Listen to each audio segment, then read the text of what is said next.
कि कैसे शिक्षा जीवन बनाती थी, एक समय में लोगों को उम्मीद देती थी, लेकिन वही उम्मीद जब नाउम्मीदी में बदलने लगी तो वही युवा सांप्रदायिक और उन्मादी होने लगे धीरे धीरे। और अब जिस पार्टी की सरकार है उस पार्टी ने रोजगार का बिल्कुल नया रास्ता चुन लिया है, और वह ये है कि एक के खदेड़ो और दूसरे को रोजगार दो।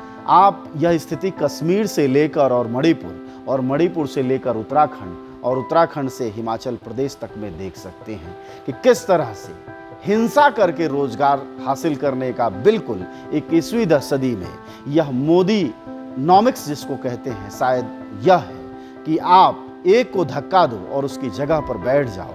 इसको भविष्य में हिंसा नहीं, अमानवीयता नहीं, मानवता की हत्या नहीं, बल्कि इसे रोजगार का नया जॉब कार्ड कहा जाएगा। नमस्कार दोस्तों, मैं अजय प्रकाश। मैं इस वक्त जिस शख्स के साथ बैठा हूं उनका नाम कमल महेंद्रू है। वह विद्या भवन से जुड़े हुए हैं लंबे समय से, और इसके अलावा पिछले 50 वर्षों से शिक्षा के क्षेत्र में काम करते हैं। आज शिक्षा के क्षेत्र में काम करने वाले लोगों की सबसे बड़ी चिंताओं में से एक है कि जिन नौजवानों को, जिन पीढ़ियों को उन्होंने संविधान के मूल्यों के लिए पढ़ाया, देश की प्रगतिशीलता और वैज्ञानिक चिंतन और वैज्ञानिक विकास के लिए पढ़ाया, उनकी बड़ी झुंड लगातार ढोंगियों पाखंडियों के पीछे है, सांप्रदायिक राजनीति की अगवा है।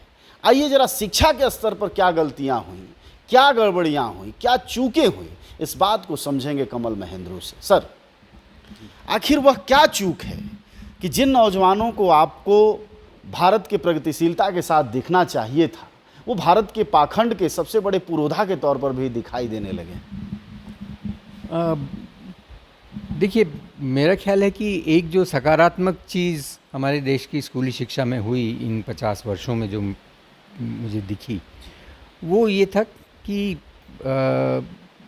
धीरे धीरे हाई स्कूल स्तर तक काफ़ी बड़ी संख्या में बच्चे और विशेषकर बच्चियां भी स्कूल आने लगी। और ये ग्रामीण क्षेत्रों में भी, राजस्थान जैसे राज्य में भी, जहाँ कि पहले समय से हम ये मानते थे कि शिक्षा बहुत पिछड़ी हुई है और बच्चों का स्कूल में नहीं आना या स्कूल आकर ड्रॉप आउट कर जाना बहुत आम बात थी। ये सब के पीछे मेरे ख्याल एक प्रमुख कारण तो यही रहा कि साधारण परिवारों के, साधारण ना कहिए, सर्वहारा परिवारों के माँ बाप के लिए भी ये सपना कि मेरे बच्चे बच्चियों का जीवन हमसे बेहतर हो, उसका एकमात्र रास्ता शिक्षा समझ में आता था। और ये एक सपना क्या साकार होते, कई परिवारों में वो देखते थे कि हाई स्कूल पास कर गए, 12वीं पास कर गए या ग्रेजुएट भी हो गए, तो एक साधारण सी भी कोई नौकरी मिल जाए या किसी काम धंधे में लग जाए तो परिवार के लिए एक स्थायी आय का स्रोत हो जाता था और परिवार की पूरी स्थिति उससे बदल जाती थी। तो ये जो उम्मीद है वो जिस स्तर पे पहुंची, हमारी शिक्षा व्यवस्था, या यूँ कहिए कि न केवल शिक्षा व्यवस्था, हमारी आर्थिक व्यवस्था उस तरह के रोज़गार देने में समर्थ नहीं रही। और उस कारण से ये जो सपना था, मतलब सर, हम थोड़ा अगर उसको समझें जैसा हम समझ पाए हैं, आपका ये कहना है कि शिक्षा हाई स्कूल तक आम थी, उसके बाद ये उम्मीद थी कि रोज़गार मिलेगा, लेकिन रोज़गार नहीं मिल पाने के कारण, देश की आर्थिक संरचना की वजह से वो युवा दूसरी तरफ मुड़ रहे हैं। क्या यही कहना आपका? देखिए, 60 और 70 के दशक में तो 8वीं पास को भी, स्कूल इंटर पास सारे लोग बड़े बड़े अधिकारी हुए। हाँ, और 8वीं पास को तो स्कूल शिक्षक की नौकरी मिल जाती थी, है ना। और फिर धीरे धीरे पढ़ाई करते करते वो आगे बढ़ जाते थे, है ना। तो 8वीं पास कर लेना, फिर धीरे धीरे वो 10वीं की, आप 10वीं पास कर लोगे तो वो एक न्यूनतम अर्हता थी कि आपको कोई नौकरी मिल पाएगी।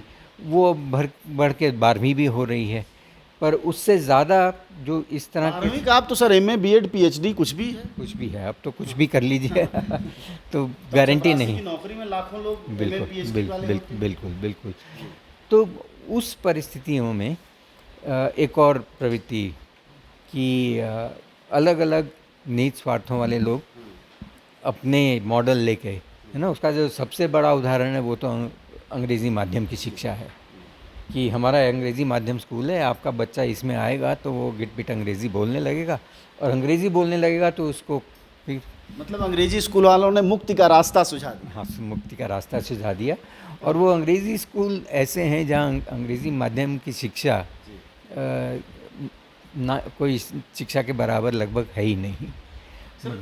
चलिए, फसादी युवा क्यों हो रहा है इस बात को थोड़ा आगे समझेंगे, लेकिन आप चूंकि बोल रहे हैं तो एक बीच में बात आई। वो वक्त कौन सा है जब अंग्रेजी स्कूल वाले गार्जियंस को लगातार उल्लू बनाने लगे, अपने स्कूलों में दाखिला दिलाने लगे, सफलता का वही मानक हो गया, और हिंदी में पढ़ाना, सरकारी स्कूलों में पढ़ाना बेइज्जती का कारण बनता गया? वो वक्त क्या आया? अ, देखिए, मेरा ख्याल है कि वो वक्त इसके साथ भी जुड़ता है जब शहरों में, खासकर महानगरों में, थोड़ी भी अंग्रेज़ी की काबिलियत से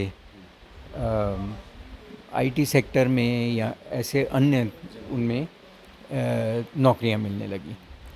सरकारी नौकरियों में इतना नहीं जितना कि ये प्राइवेट सेक्टर की नौकरियों में एक तरह से अंग्रेज़ी की आवश्यकता पे जोर दिया जाने लगा। और आप देखिए, एक दौर था जिसमें कि कंप्यूटर की ट्रेनिंग लेना, ढेरों दुकानें खुल गई थी कंप्यूटर सिखाने वाली। वो डीटीपी ऑपरेटर होते थे। हाँ, डीटीपी ऑपरेटर होते थे, थोड़ा बहुत कोडिंग करना भी सिखा देते थे। मतलब तरह तरह की बड़ी बड़ी कंपनियां, उसी में थोड़ी बहुत इंग्लिश स्पीकिंग कोर्स भी था। हाँ, उसमें इंग्लिश स्पीकिंग कोर्स भी था। तो वो जो मॉडल था, और एक छोटे दौर के लिए उसमें मतलब आप स्कूल की पढ़ाई से 2000 के बीच का ये हुआ। हाँ, आप मतलब अपनी स्कूल की पढ़ाई भी पूरी ना करें पर वो कोर्स कर लें तो कहीं ना कहीं आप रोज़गार मिल जाता था।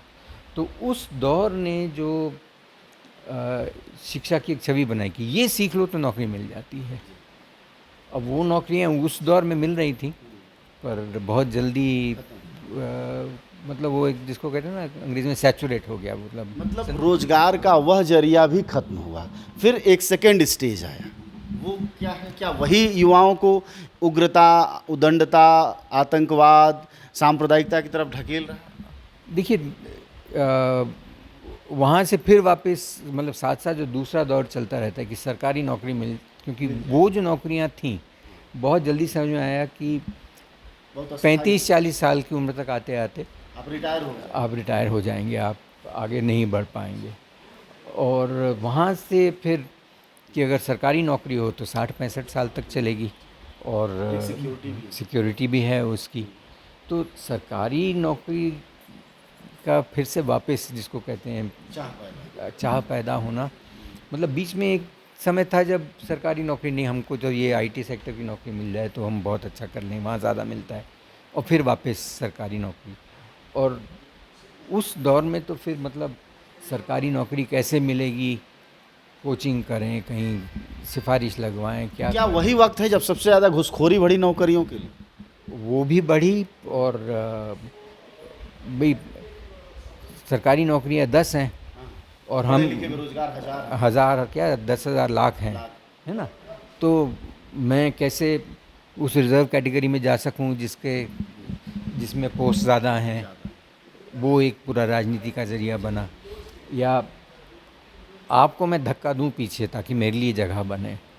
तो ये जो प्रवृत्ति समाज में की, और उसका मेरे ख्याल है कुछ विशेष राजनीतिक विचारधाराओं ने उसका लाभ भी उठाने की कोशिश की कि देखिए हमारे साथ आइए, हम जो आपको सब्ज़-बाग दिखा रहे हैं कि आप हमारे साथ होंगे तो आपके लिए हम मौके ज़्यादा मतलब भला होगा आपका, और बाकी तो सब सीमित है पर हम आपको दिलवा पाएंगे। और उस लालच में मतलब मैं ये देखता हूँ कि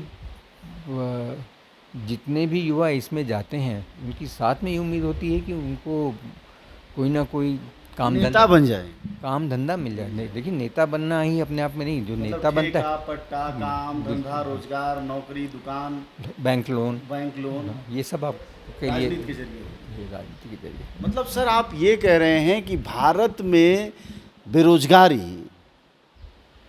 युवाओं के उदंडता, युवाओं के सांप्रदायिक होने, युवाओं के जातिवादी होने का एक बड़ा कारण बनती है। ये तो है।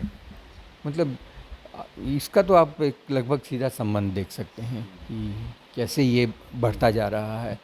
और मतलब यूँ कहिए कि एक सकारात्मक उम्मीद ये भी है कि इस तरह के जो सपने बेचे जा रहे हैं उनकी भी सीमा आएगी। सीमा तो थोड़ा आ ही रही है। थोड़ा और क्लियर अगर हो तो मौजूदा सरकार में लोगों का कहना है कि नफरत बढ़ रहा है और आपसी भेदभाव बढ़ रहा है, एक दूसरे को मारकाट की भावना बढ़ रही है।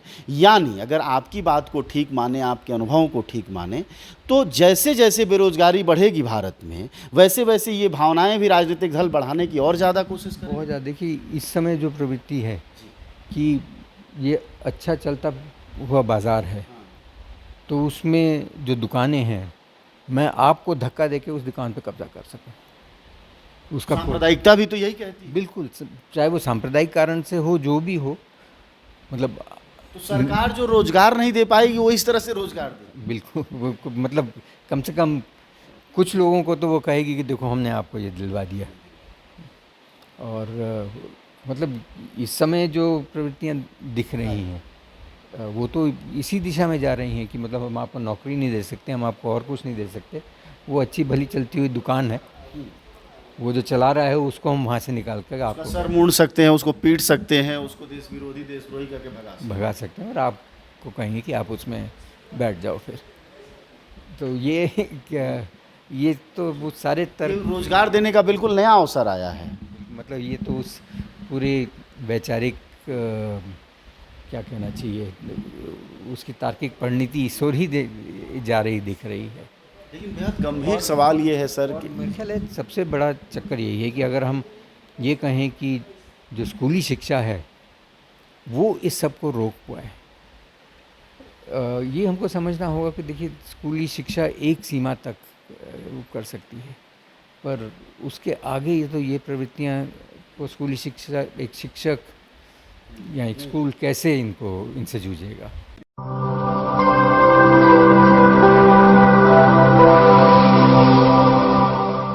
जन ज्वार जनता की मीडिया।